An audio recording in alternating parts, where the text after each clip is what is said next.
مجرمن گفتم علاج زندگی گفتم علاج زندگی گفتہ کے دیدار منا گفتم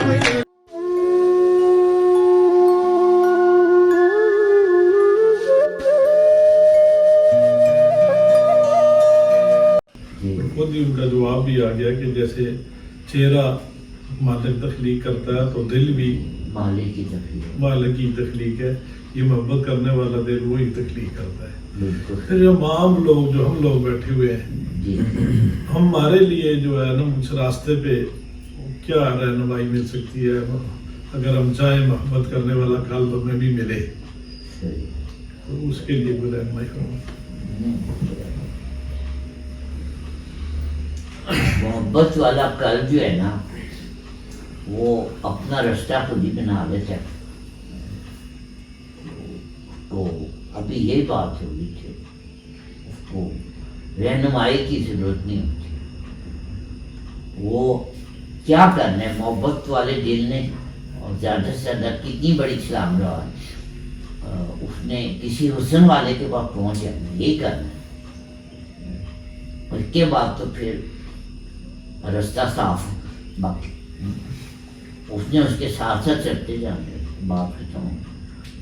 اس کا پھر یہ مطلب ہوا کہ کسی نہ کسی کے آگے بندے کو نا سلنڈر کرنا پڑے گا.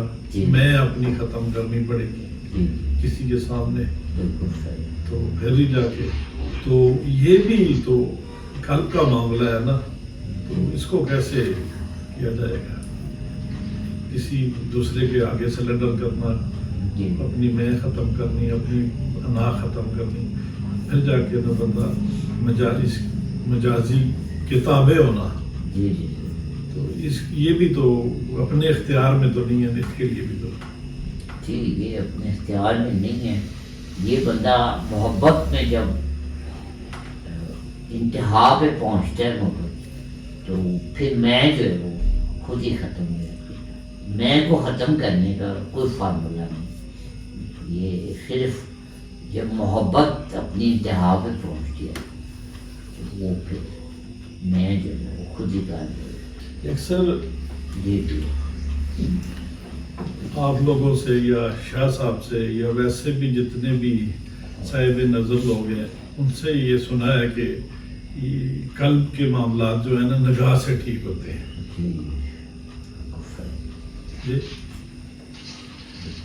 بالکل صحیح ہے کہ وہ اسی محبوب کی نگاہ ہوتی ہے.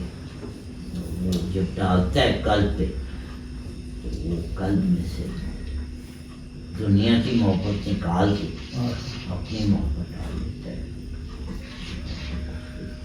اس سلسلے میں نا بابا جی نے ایک کہانی سنائی تھی. وہ سب نے سنی ہوگی لیکن دلچسپ کہانی ہے کہ مسجد کے کنویں میں نا ایک دفعہ کتا گر گیا. تو لوگ مولانا صاحب کے پاس گئے مسجد کے کہ اس کو کنواں پاک کیسے ہو. انہوں نے شریعت کا مسئلہ بتایا کہ 40 ڈول اگر نکال کے باہر پھینک دیے جائیں تو شریعت کا یہ مسئلہ ہے کہ وہ کنواں جو ہوتا ہے نا وہ پاک ہو. وہ 40 ڈول نکال کے تو وہ پھر مولانا صاحب کے پاس گئے تو انہوں نے کہا جی 40 ڈول نکال دیے کنواں پاک ہو گیا. مولانا صاحب کو اچانک یاد آیا کہ کتا نکالا ہے. تو انہوں نے کہا جی وہ تو آپ نے کہا ہی نہیں تھا. کتا نکالنا جو ہے نا یہ پھر مرشد کا کام. یہ مرشد یہ شریعت یہاں پہ ہاتھ کھڑے کر دیتی ہے. ہینڈ اپ شریعت جو ہے ہینڈ اپ کر دیتی. یہ پھر مرشد ہوتا ہے جو کتا نکال. اور یہ بغیر طریقت یہاں پہ جو ہے وہی کتا نکالتی. شریعت جو ہے نا وہ 40 ڈول نکالتی. یہ بھی بڑا سوال ہے کہ شریعت اور طریقت میں کیا. شریعت جو ہے وہ 40 ڈول ہے, طریقت جو ہے وہ کتا نکالتی. حضرت سلطان باہو کا اگر کسی کو صحیح مسئلہ یاد ہو کہ فقیراں باج کیوں جی یاد کسی نے ماریا ایک کتا اندر دا فقیر ایسا کلام ہے فقیراں باز کسی نہ مارا ایک کتا اندر تھا. تو یہ فقیروں کے بغیر نا یہ کام نہیں ہوتا. اور نوجوانوں میں سے کوئی یہ نہ کہ ہمیں موقع نہیں ملا کیونکہ ہم نوجوان تھے. آپ نے ہماری جگہ لینی ہے ایک دن. تو یہ آپ بڑے قیمتی ہیں. بلند آواز میں. ہاں قریب رکھے گی تاکہ. اور علی بھائی ابھی تھوڑی دیر پہلے ہماری گفتگو ہو رہی تھی کہ محبوب کی بات ہو رہی تھی اور محب کی بات ہو رہی تھی نا. تو اس کے اوپر میں یہ پوچھنا چاہ رہا ہوں کہ جیسے ابھی سورج یوسف کی بات ہو رہی تھی, ہم نے ہیر کی بات کی, رانجھے کی بات کی, تو اس کے اندر دونوں ہی ایک دوسرے کے مرہون منت ہی ہوتے ہیں. مطلب جو حسن ہے وہ بھی کسی دیکھنے کے مرہون منت ہے نا, وہ تبھی حسن ہوگا. اور جو اسے جو دیکھنے والا ہے وہ پھر کسی حسن کی طلب میں بھی ہوگا. تو کیا یہ دونوں ہی ایک ہی مقام پہ کھڑے ہوتے ہیں کہیں نہ کہیں, یا یہ کیا چیز ہوتی ہے؟ اس کو کیسے سمجھیں گے ہم؟ میرا یہ محبت کی جو میتھمیٹکس ہے نا, اور یہ اور ہی ہوتی ہے. تو اشارہ ہی کیا جا سکتا ہے, ڈیٹیل نہیں بیان. سمپلی آپ اتنا سمجھ لیں کہ اس میتھمیٹکس میں 1+1 جو ہے نا 1 ہی ہوتا ہے,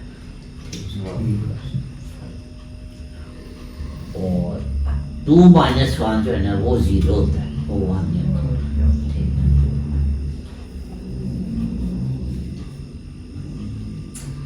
اور جی آپ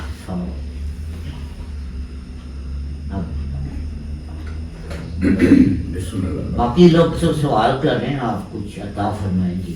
ایک کال پڑا ہے جی کہ ندانوں کے سامنے علم کے موتی بکھیرنا جی جی جیسے بنجر زمین پر بیج ڈالنا. جی جی. اور یہ ندان لفظ جو ہے یہ کن کے لیے استعمال ہوا ہے؟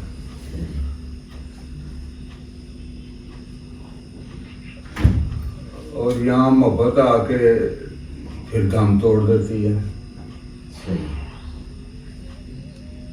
کہ محبت جو ہے وہ ایک ایسا دریا یا سمندر ہے جس میں سب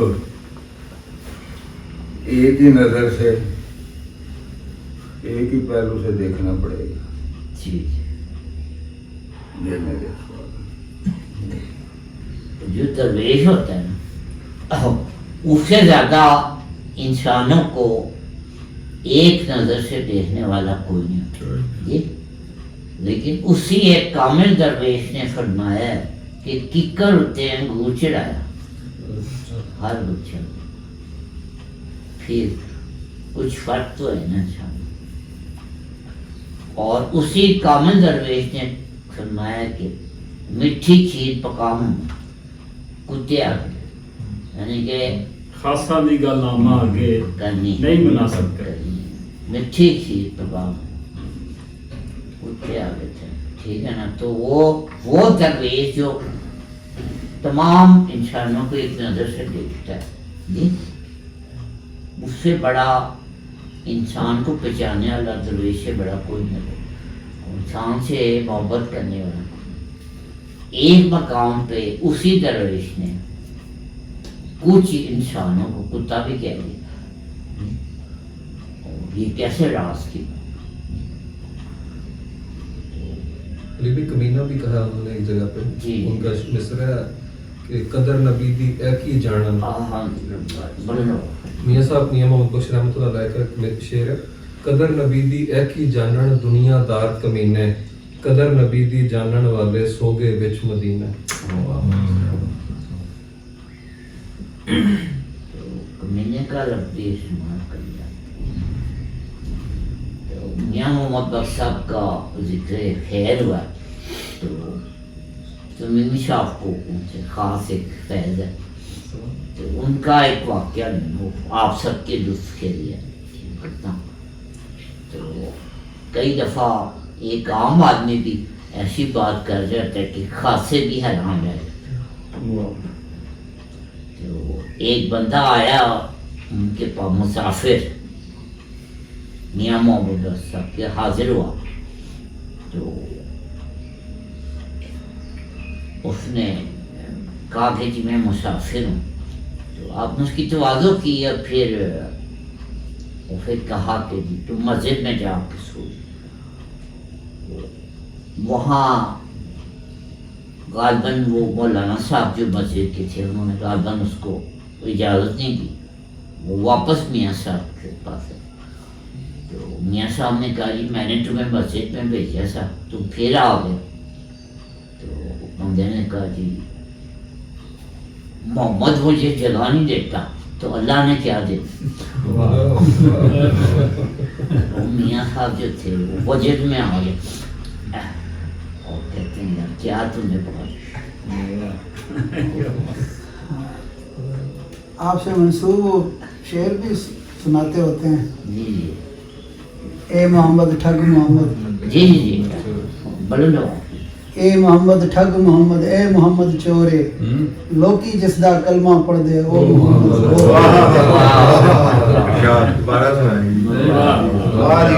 سبحان اللہ۔ اس میں قبلہ علی بھائی یہ جو لوگ ہیں اپنی ترکی والے، یہ جو ان کے فیچر وغیرہ یہ بناتے ہیں نا، اس میں وہ سرکار کے اس میں پاک کے لیے اگر کوئی کریکٹر ہوتا ہے نا تو اس میں نے دیکھا ہے وہ اس کا تلفظ جو ہے نا وہ ذرا بدل کے ادا کرتے ہیں، تو میں نے اسی لیے میرا مطلب ذوق یہ ہے کہ وہ مطلب نام محمد ہے تو اس کو محمد کر کے بولتے ہیں۔ تو اے محمد ٹھگ محمد، اے محمد چورے، لوکی جس دا کلمہ پڑھ دے او محمد ہو۔ یہ آج ہی میں کہتا ہوں